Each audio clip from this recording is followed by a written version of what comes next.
a abordar ahora es el vértigo, que no es lo mismo que mareo, ya le explicaremos. Según recientes estudios, el vértigo es más común en mujeres que en hombres. Juan José Alvarado tiene más información.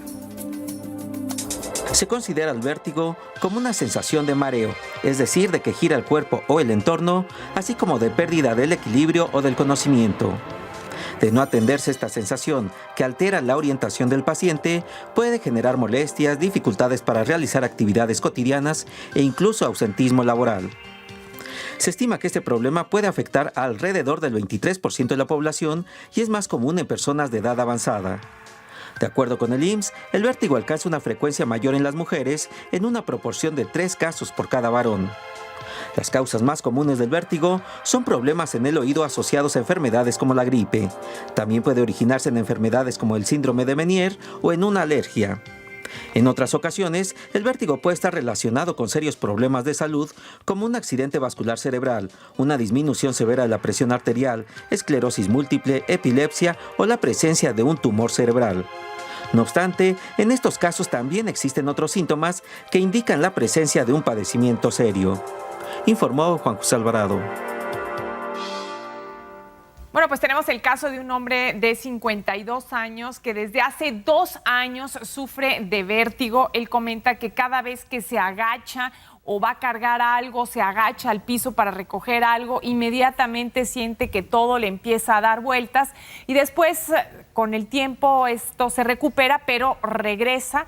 Y le comentaron, el otorrinolaringólogo le comentó que con ciertos movimientos esto podía mejorar porque se le acomodaban unas piedritas que tenía en el líquido del oído, en los otolitos, en fin. Y lo que quiere saber es si esto alguna vez podrá regresar o no, ya se curó completamente, o si vuelve este vértigo, tiene que volver a someterse a estos ejercicios. Y para hablar de esto, nos acompaña el doctor Jorge Said Martínez, otoneurólogo. Doctor, bienvenido, muchísimas gracias por acompañarnos. Al contrario, gracias a ustedes, Bienvenido, y es un placer. Y bueno, pues para empezar, antes de pues, llevar este caso, que hay que pues, darle la respuesta oportuna, me gustaría saber la diferencia entre vértigo y mareo, justamente. Bien, nosotros decimos que hay vértigo cuando el paciente refiere una sensación giratoria, pero lo tipificamos como objetivo. Y hablamos de mareo cuando el paciente refiere que es subjetivo, o sea, que él es la persona que está girando. Y sí hay una gran diferencia porque en muchas ocasiones esto ocasiona que nosotros podamos decir si tiene cierta patología o no, o de dónde se está originando este proceso de desequilibrio. El equilibrio tiene 3 sistemas, es muy importante que lo consideremos. El primer sistema es el sistema vestíbulo-espinal. Son nervios que bajan de cabeza a cuello, a región lumbar. Cuando nosotros nos levantamos, nos sentamos, caminamos, trabaja el sistema vestíbulo-espinal. Los exploramos a través de una prueba muy sencilla que se llama craniocorpografía. Los autores originales de esta prueba, Fukuda, en los años 30-40, y que llamaba el doctor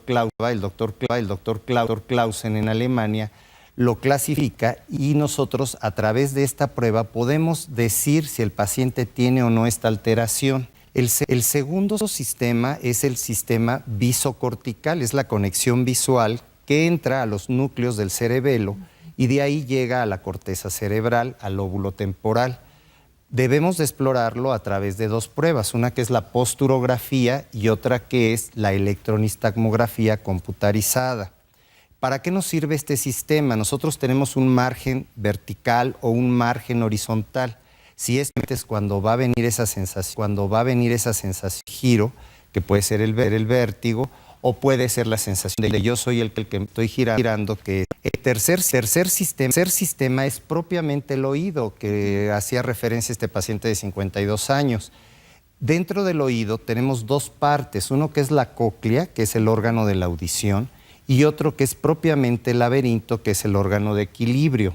Dentro de este hay unas bolitas que se llaman ámpulas y dentro de eso hay unos otolitos que se llaman, que son los que cuando nosotros giramos hacia la derecha o hacia la izquierda, se desplaza esa cúpula y desplaza estos líquidos y estas, que decían esas bolitas. Bueno, Eso también lo tenemos que explorar nosotros a través de 2 pruebas. Una prueba fisiológica es sentar al paciente en un sillón, rotarlo a ciertas velocidades, frenarlo, y otra es hacerlo a través de una prueba no fisiológica que el doctor Holpay y la doctora Dix en Inglaterra en los años 40 descubrieron que estimulando el oído a 2 temperaturas, caliente y fría, podían obtener un movimiento que lo veían a través de los ojos, que es lo que nosotros llamamos nistagmus. Cuando nosotros estudiamos el nistagmus y lo tipificamos, lo clasificamos, no solamente objetivamente ver si hay o no hay respuesta, sino tenemos que hacer un registro que nos permita determinar a qué nivel de toda la vía vestibular hacia la corteza cerebral encuentra dónde está el nivel de la alteración. Entonces, una vez que tengo los 3 sistemas de equilibrio estudiados, diciendo cuál es el que está y a qué nivel está, ya puedo hacer un diagnóstico de ese desequilibrio. Pero esa pregunta, el 50%, bueno, 47.8% de los pacientes de vértigo tienen alteraciones vasculares. ¿Por qué? Esto es muy simple. Si nosotros recordamos que del corazón sale la aorta, a nivel del cuello es carótida, da 2 ramas. La interna, la carótida interna, irriga esos núcleos vestibulares y después termina aquí en el ojo, siendo la arteria supratroclear. Otra es las arterias vertebrales que también entran a la cabeza, se unen con la carótida interna, irrigan los núcleos del equilibrio y su rama terminal es la cerebelosa anterior. Entonces nosotros como otoneurólogos tenemos que complementar el paciente de vértigo con un estudio que se llama ultrasonografía Doppler de cabeza y cuello. Si ustedes hacen este estudio, pueden encontrar que un paciente puede ser normotenso aquí braquialmente, pero hipertenso cerebral, o hipotenso y normotenso, o hipertenso e hipotenso. O sea, son variables para poder darle el tratamiento y el pronóstico al paciente. Si nosotros no estudiamos en esta forma, pues no tenemos integralmente un diagnóstico. Y dentro del vértigo, si recordamos que se dispara a nivel temporal, también tenemos que encontrar, y hemos visto que el 10% de los pacientes de vértigo tienen alteraciones a nivel de corteza cerebral que se disparan. Puede ser un foco irritativo, puede ser un foco de enlentecimiento. Entonces tenemos que hacer un estudio que se llama electroencefalografía con mapeo. ¿Para qué? Para determinar. Entonces, el paciente de vértigo no es un paciente que se le diga, pues haga estos ejercicios. No, es un paciente que hay que estudiarle los 3 sistemas, complementarles el estudio vascular y el estudio de la actividad eléctrica cerebral. Y entonces sí le podemos decir qué es lo que tiene y cómo se va a rehabilitar. No con ejercicio, ¿eh? Ahora, a este paciente concretamente de 52 años, lo que le comentaron es que estos otolitos se habían movido del lugar y esto era lo que le estaba generando ese vértigo, esa sensación, y que le hicieron ciertos movimientos, lo pusieron en ciertas posiciones y que eso se corrigió de inmediato. Ahora, su temor es, si esto regresa, ¿qué es lo que tiene que hacer? ¿Volver a hacer esos movimientos? ¿Volver a ponerse en esas posiciones? Bueno, debemos de recordar, yéndonos a la parte periférica del vértigo, que sí, efectivamente hay una maniobra en la cual al paciente se le acuesta, se le endereza súbitamente, y esto, si tiene un vértigo posicional, que así se llama, efectivamente va a mejorar. Esto no es definitivo, puede tener un periodo, ¿sí? Pero puede volver a recaer y bueno, se puede volver a hacer la maniobra, debe de hacerlo una persona experta, no hacerlo el paciente por sí solo, aunque lo haya visto y haya dicho, bueno, me lo hicieron así, yo lo voy a intentar, no. Debe de ser bajo un especialista, pero en realidad yo creo que habría que estudiarle la función vascular, porque si es una persona de 50 años, seguramente va a tener alteraciones vasculares. Eso que se inclina y que se erecta y que le desencadena, no necesariamente tiene que ser por fuerza posicional. Claro. Y por ejemplo, doctor, mencionaba que una de las pruebas para determinar esto es, no se pone al paciente en una silla que da vueltas y digamos es cuando una persona se pone a dar vueltas y te mareas y no caminas derecho, ¿no? Ahí hay un movimiento de estos otolitos, justamente, Sí. ¿y por qué vuelven a su digamos, su posición natural sin necesidad de hacer nada? ¿Por qué en esos pacientes no ocurre y no vuelven a su posición natural? Bien, bueno, recordemos que en una persona normal estos estímulos fisiológicos o no fisiológicos no va a ocurrir nada, ¿no? Tal es el caso de los jóvenes o las personas que gustan de ir a los parques donde hay juegos y juegos muy severos, de dejarlos caer o subirlos Vueltas. o estimularlos con giros, en fin.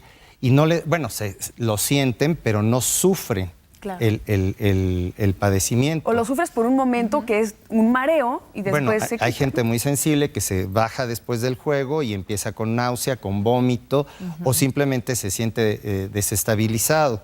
Pero una persona que realmente tiene vértigo o que tiene mareo como tal, como un proceso de enfermedad, no se va a rehabilitar solo. Hay que hacerle estos estudios y determinar cuál sistema está, ¿verdad? Tiene que tener varios episodios para que se haga este estudio. Generalmente se habla de que una vez de que ocurre un episodio y repite 2 o hasta 3 veces puede ser lo normal a través de la vida. Bueno, hay una casuística que dice que 1 de cada 100 personas en la vida ha tenido vértigo o mareo. Quiere decir que el 1% de la población ha presentado alguna vez, pero esto no es que sea enfermedad. Pero si repite más de 3, hay que ir y atenderse. Socorro Ortiz comenta que tiene 71 años y que desde los 18 años tiene mareo y vértigo que se acentúa del lado derecho. Ella dice que es muy nerviosa. ¿Esto puede ser una causa, el ser nervioso, de que una persona tenga mareo y vértigo? Bueno, yo he tenido pacientes que llegan porque me dicen, no, ya fui aquí, fui allá, me dijeron que es mi estrés, que me angustio. Qué curioso, o sea, el desequilibrio como tal, la falta de equilibrio hace que nosotros tengamos estrés, ¿cómo no? Si nosotros estamos viendo, pero no coordinamos lo que vemos, podemos caer, ponemos en riesgo el cuerpo y es poner en riesgo la vida y esto nos ocasiona estrés. Sí. Entonces, no es el estrés el que nos lleva al vértigo, sino la pérdida de equilibrio, que llamamos vértigo, la que nos va a llevar al estrés. Y seguramente tiene un vértigo de origen central, hay que hacerle los estudios, porque un vértigo crónico generalmente es central. Hablamos de periférico, que está solamente en el oído, y ese vértigo, curiosamente, es un vértigo que después de un cuadro muy agudo, solo se rehabilita, ese no llega. O bueno, llega con el médico familiar, le da el tratamiento para ese vértigo agudo, pero ese nunca nos llega, ese se rehabilita solo. El que nos llega es el vértigo central. Justamente Luis Pérez Rincón pide que haga usted la diferencia exacta entre vértigo periférico y vértigo central. Bien, si recordamos nosotros la anatomía que estábamos hablando de que tenemos la parte coclear, la parte vestibular, decimos que es periférico cuando en el laberinto, en el vestíbulo, se está originando el problema. Pero de ahí salen nervios que van recorriendo en nuestra cabeza hacia corteza cerebral. Entonces, a partir de la primera neurona hacia lo que es laberinto es periférico, pero de esa primera neurona que va a ser el relevo y todo lo que es la vía nerviosa, o sea, los nervios que van a entrar, todo eso ya es vía central. Y precisamente a través de estudiar estos 3 sistemas, podemos decir que puede estar a nivel de piso de cuarto ventrículo, que puede estar a nivel de sustancia reticular pontino-paramediana, que puede estar a nivel de tallo cerebral. O sea, ya le vamos dando un nivel de localización. Y si podemos localizarlo, podemos tratarlo, porque sabemos qué momento actúa a ese nivel. Claro. Sí. Tenemos 2 preguntas, Berta León y Carolina Rosa. Berta dice, tengo 76 años y cuando el sol está muy fuerte me da mucho vértigo. ¿Por qué? Y Carolina dice que cuando come camarón le da vértigo. Bueno, aquí hay 2 cosas diferentes. Recordemos que está el sistema visocortical. Si es una persona que tiene predisposición a la alteración de este sistema y se expone al rayo solar y el sol, puede ser que esta conexión que tenga visual con los núcleos se altere y por eso ya siente esa pérdida de equilibrio. O sea, pierde la referencia vertical horizontal. Con el estímulo solar. Con el estímulo visual. Claro. Y la ingesta de camarón, bueno, pues ahí habría que ver si es No solo está. o con qué lo acompañan, ¿no? Amor, es una intoxicación, no, ya no puede comer camarón. Puede ser, esa ya sería otra. Tenemos otras dos preguntas, una de Marina Félix, que dice que tiene 15 años con zumbido en el oído y que se marea mucho, quiere saber por qué. Y Margarito de Tlacomulco, Estado de México, dice que, de Atlacomulco, dice que tiene el tabique desviado y que le falta el aire, que sí puede sufrir vértigo. Bueno, aquí la primera. La paciente que tiene más de 15 años con vértigo... Con zumbido de oídos. Con zumbido de oídos, bien. El zumbido de oídos puede ser un síntoma o un signo, de acuerdo a como lo veamos, que acompaña el desequilibrio, porque está audición y equilibrio unidos. Sí. ¿Qué sucede? Si yo me desequilibro y sé que voy a caer o sé que puedo poner en riesgo mi cuerpo, inmediatamente hay compensación de mi cuerpo y hay gente que o baja la audición o presenta acúfeno o tinnitus, que es el ruido, que es lo que están diciendo. Entonces, ¿qué tan grave o qué tan no grave puede ser la sensación que tenga el paciente? Esto es individual. Puede o perder audición o perder el equilibrio o no perder el equilibrio y zumbar el oído. Entonces, entre más desequilibrado esté, me va a zumbar.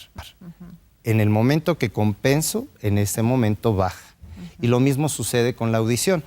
Puede fluctuar. Hay pacientes que llegan y llegan porque dicen, vengo porque estoy sordo, porque no oigo.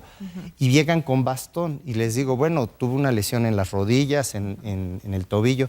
No, ¿y para qué lo usa? Es que si no lo uso me caigo. Oiga, ¿usted no siente mareo? No, no tengo mareo. ¿Nunca ha tenido vértigo? No. ¿Y entonces por qué se agarra del bastón? Porque me caigo. Pero si no tiene lesión en el cuerpo, ¿por qué se cae? Entonces, no es necesario tener un vértigo, no es necesario tener un mareo. Puede tener el desequilibrio que no lo identifica, pero lo compensa el cuerpo con audición, lo compensa con acúfeno. Puede ser el caso de la paciente, que ella ha compensado su desequilibrio a través de ese ruido. En el momento que le estudiemos, que sepamos identificarlo y se trate, va a desaparecer, eso es seguro. Okay. Pues, muchas doctor, gracias. Muchas un gracias placer. por habernos acompañado. Al contrario, gracias a ustedes y ojalá haya sido de importancia y de relevancia el tema. Claro que sí. Muchísimas gracias. Gracias. Sobre vértigo, Daniela Escalante nos tiene la respuesta digital.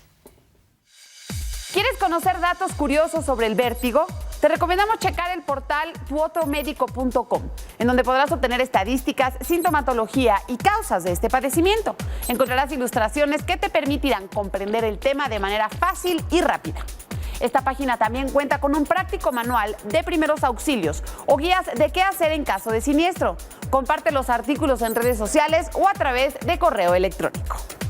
Si aún deseas más datos, en el índice médico de entornomédico.org podrás encontrar los datos que te faltaban. Simplemente da clic en la letra V en el índice para acceder a las enfermedades que inician con dicha letra, entre ellas el vértigo. Comenta y comparte cada uno de los artículos a través del medio que desees. Vamos a un corte comercial y regresamos aquí a Respuesta Oportuna.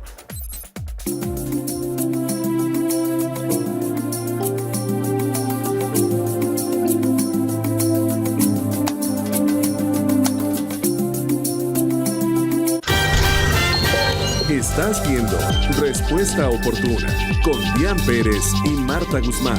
Foro TV. Aquí nos vemos.